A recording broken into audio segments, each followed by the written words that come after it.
Bonjour Michel Debesse, vous êtes président de la coopérative Alsace-Lait. Alors avec vous, on va parler du lait. On va surtout parler des quotas laitiers, les fameux quotas laitiers, parce que c'est une page essentielle quand même dans l'histoire de la politique agricole commune, mais aussi dans l'histoire des producteurs de lait français. Ça a été quelque chose d'assez incroyable. Oui, bien sûr, les quotas laitiers, ça nous a marqué, surtout ma génération, parce que je me suis installé, on n'avait pas les quotas laitiers. Je faisais partie de l'équipe des jeunes agriculteurs au niveau national quand les quotas sont arrivés, en 1984. Donc effectivement, j'ai vécu la période avant les quotas, j'ai vécu la mise en place des quotas, et voilà, on est en train de vivre la sortie des quotas. Alors pourquoi est-ce qu'ils ont été mis en place ?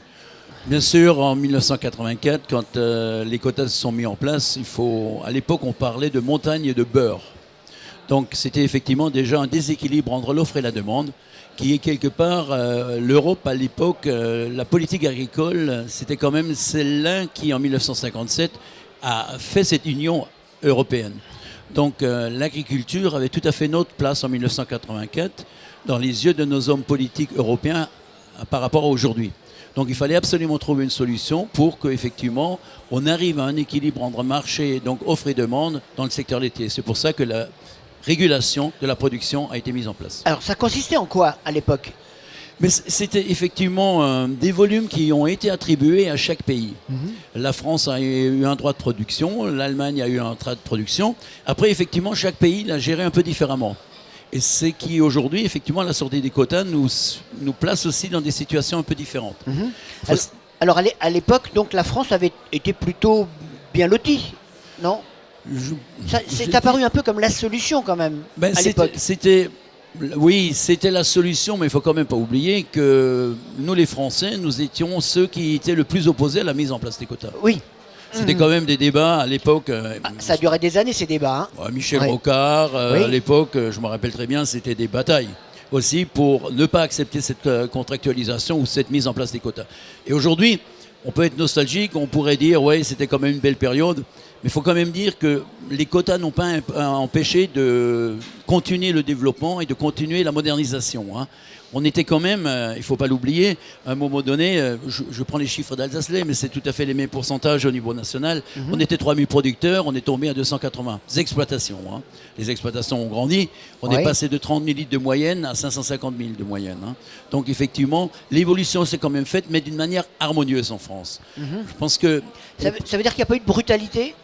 Ou il y en a eu quand même. On ne peut pas parler de brutalité pendant cette période. Je pense que ce qui était effectivement dans la gestion française différente par rapport aux autres pays, nous avions le lien droit à produire ou quota à la terre. Donc les droits à produire sont très peu déplacés ou alors se sont déplacés simplement dans un département ou autour d'une laiterie. Ce qui n'est pas le cas en Allemagne. En Allemagne, c'était déjà beaucoup plus libéral.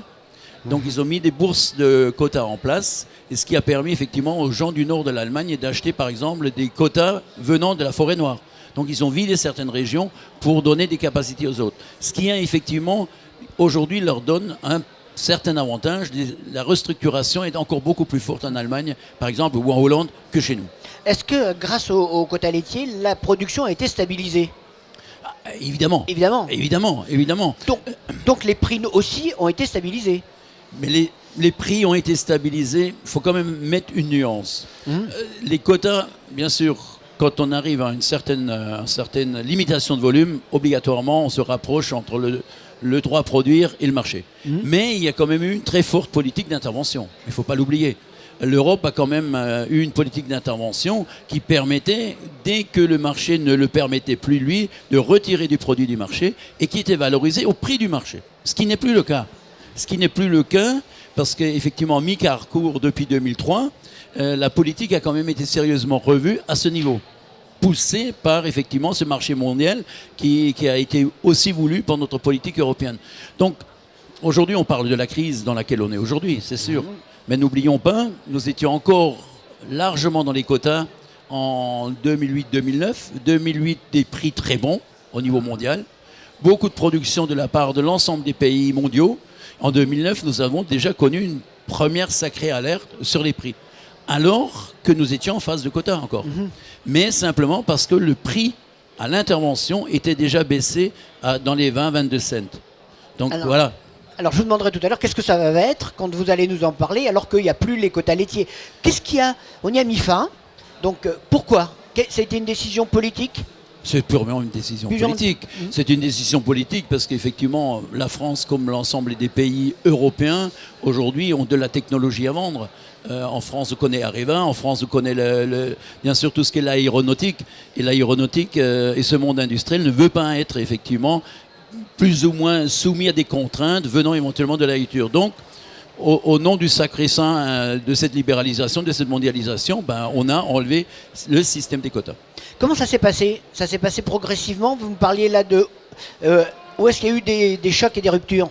Oui, au niveau européen, on a parlé du soft landing, c'est-à-dire qu'il fallait un atterrissage en douce.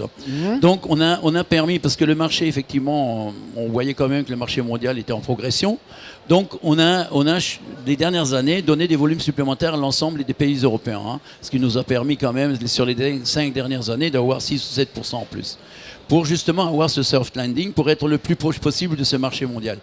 C'est sûr que nous, on l'a vu comme ça en France, mais c'est surtout dans les pays où la valeur des quotas avait une très forte valeur, on voulait diminuer la valeur de ces quotas. C'était ça aussi l'objectif recherché par Bruxelles. Je vais vous poser une question très provocatrice. C'est mieux? Alors ça, je pense que c'est vrai, on est arrivé à la fin des quotas, mars 2015. Oui. Certainement le pire des moments. Mais il ne faut pas oublier non plus qu'en 2013, le marché mondial nous a offert effectivement des prix extrêmement rémunérateurs. C'était pas le marché intérieur qui nous a tiré les prix au-dessus de 40 cents le litre. C'était quand même le marché mondial. C'est vrai que maintenant, à la fin des quotas, nous avons une crise quand même économique en général au niveau mondial. La récession aussi un peu en Chine, la crise politique russe. Et c'est vrai que nous sortons quand même d'années de production 2013-2014 avec des prix intéressants au niveau mondial. C'est ça la nouvelle donne aussi qu'il faut absolument intégrer. Nous avons les outils de communication extrêmement performants. Donc tout le monde sait ce qui se passe au niveau mondial. Donc tout le monde fait la même chose au même moment. Oui. C'est ça la grosse difficulté. Mais alors, ça veut dire, s'il n'y a plus de quotas, ça veut dire qu'il peut y avoir une augmentation de la production. Il n'y a plus de limite, donc à terme quand même, un risque de l'effondrement des prix. Je pense qu'on y est là. Oui. On n'a plus besoin de l'attendre, l'effondrement des prix. On est en plein. On est en plein. Malgré que la France, une fois de plus, qui a été, disons, dans la réflexion française, où on a bien vu et le risque éventuel de la capacité de nos producteurs à réagir très vite, la capacité industrielle et la capacité du marché à absorber, de dire non, il faut quand même qu'en France, on mette une forme de régularisation qui sont maintenant devenus les contrats entre un producteur et une OP, entre un producteur dans le milieu agricole coopératif où je suis, avec l'entreprise directement. Ça veut dire que la contractualisation, c'est une solution alternative qui permet aux producteurs de lait français de... La contractualisation, effectivement, aujourd'hui, souvent par les producteurs français, tout de suite au moment que nous en avons discuté, parce que nous avions travaillé ces dossiers, du fait que je suis aussi à la FNCL, nous avons travaillé ces dossiers sur 2013-2014 déjà, alors que les prix mondiaux étaient hauts. Ils ont dit, qu'est-ce que c'est encore cette imagination à la française? Et aujourd'hui, on nous dit, heureusement qu'on l'a fait, parce qu'autrement, ce serait certainement pire encore. Et c'est vrai que les Allemands qui étaient extrêmement libéraux, qui disaient, de toute façon, nous, on a déjà des grosses structures, la capacité producteur, elle n'est pas là. Mais aujourd'hui, ils sont en pleine réflexion. D'ailleurs, je serai à Berlin la semaine prochaine. Ils sont en pleine réflexion pour voir comment eux aussi, au niveau entre industrie et producteurs, mettent éventuellement des limitations en place. Alors, on va voir comment ça se passe avec vous, comment ça se passe pour les producteurs français, parce qu'il y a une concurrence. Il y a une concurrence interne à l'Europe, et puis il y a une concurrence avec l'étranger. Or, on n'est pas du tout à égalité. Il y a une des grandes disparités dans les coûts, dans les régimes fiscaux, voire même dans les normes. Bien sûr, mais ça c'est, là encore une fois, en France, on essaie toujours d'être plus blanc que blanc. Oui. C'est vrai que nous avons des systèmes fiscaux qui ne sont pas égalitaires, je parle déjà au niveau européen. Ne parlons pas au niveau mondial, parce que notre concurrence aujourd'hui n'est plus que le pays européen. Ce n'est pas l'Allemagne, ce n'est pas obligatoirement la Hollande. Aujourd'hui, l'Europe est en négociation, en ouverture encore avec la Nouvelle-Zélande.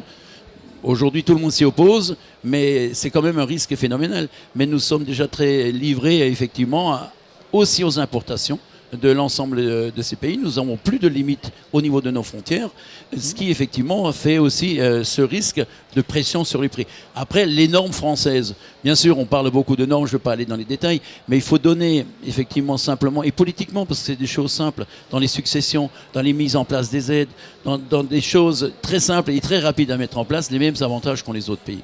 Parce que techniquement, les Français, on n'a pas à rougir. Je pense que ça, il faut quand même aussi être positif dans la production laitière. On est très bon génétiquement. Je pense qu'on pourrait même dire on est les meilleurs au niveau mondial. Il faut aussi oser le dire. Je pense qu'on a fait des progrès phénoménaux là-dedans. Mais souvent, on est un peu plus timoré que les autres pays. On n'ose pas aller sur les marchés mondiaux de la même manière.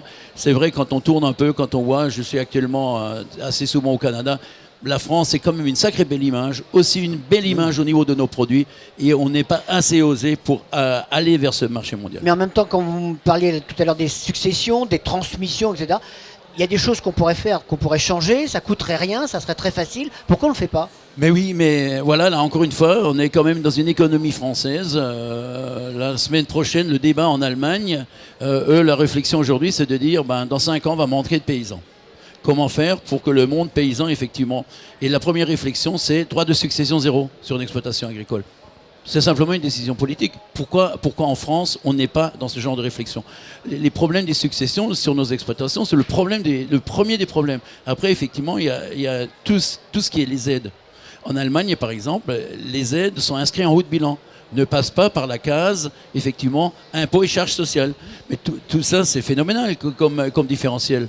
Je crois qu'après, ne parlons pas des normes, mais il y a aussi les contraintes industrielles. Étant président d'une entreprise, on voit aussi les différences de contraintes. Les 35 heures, vous savez, on les a qu'en France. Oui, mais si je vous comprends bien, donc sur les subventions, vous êtes taxé, alors que les Allemands, sur les subventions, sur les indemnités, ils ne le sont pas. Exactement. Les Allemands ne payent pas d'impôts et de charges sociales sur leurs aides. Quand ils ont des aides directes au niveau d'un bâtiment, ils ne payent pas bien sûr d'impôts là-dessus. Alors, les industriels, maintenant, peuvent aller acheter partout. Ils achètent en fonction du prix. Ils achètent du prix bas. Oui, les industriels.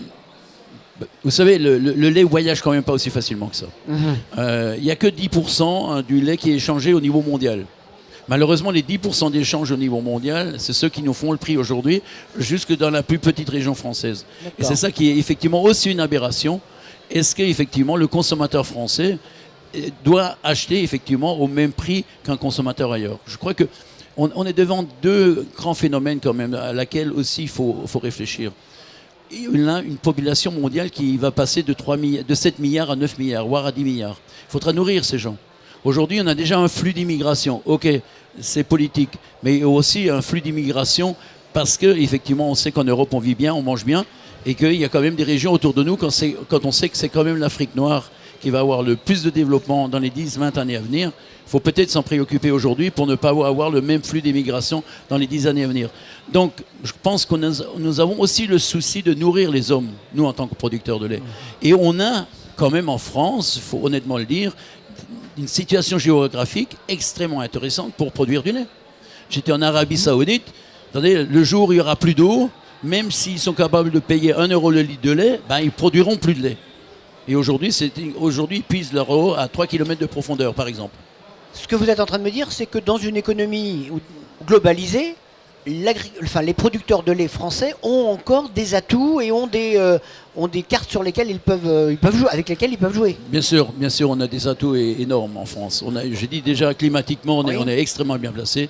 Et puis on a une variété, une qualité de produits français. On a une image au niveau mondial qu'on sous-estime. On est quand même l'image dans les produits laitiers. Le premium, c'est en France que ça se passe, que ce soit dans les fromages et même dans les produits frais. Je l'ai vu, on a mis ça en place au Canada, c'est quand même extraordinaire ce qu'on sait faire en France. On ne l'exploite pas assez.